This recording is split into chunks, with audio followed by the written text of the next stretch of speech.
Hi guys, so we're here in northeast Victoria, just out of Bright. We're taking the Jayco Conquest Play up and over Mount Hotham and through Dinner Plain on the Great Alpine Road. We're going to be talking you through some of the technical features and the things that you need to consider when driving in a motorhome in the snow and in alpine conditions.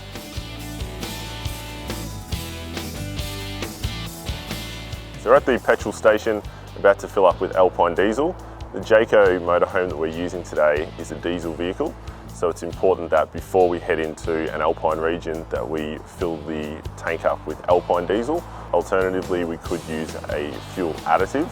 Traditional diesel has a tendency to clog fuel filters and can prevent your vehicle from starting as it gets cloudy and slightly thicker in the cooler temperatures.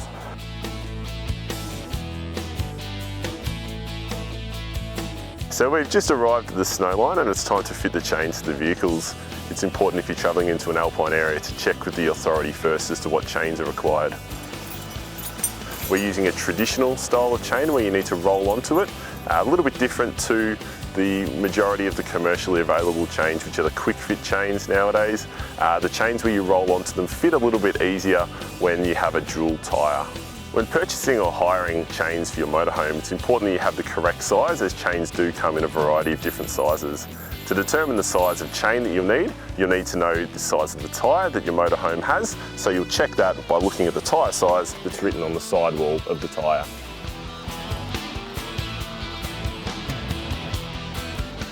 If you're using a hoop chain or a quick fit chain, it may be necessary to elevate the inside wheel. You can do that using a levelling ramp like the one that we have here from Reward RV.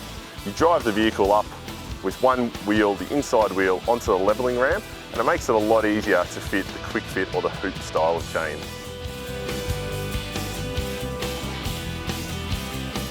When driving on snowy or ice covered roads, you want to use the manual transmission as much as possible to control the speed of the vehicle. Ideally, you're not going to touch the brake. Instead, you're going to do nice smooth downshifts to control the speed of the vehicle on any steep descents.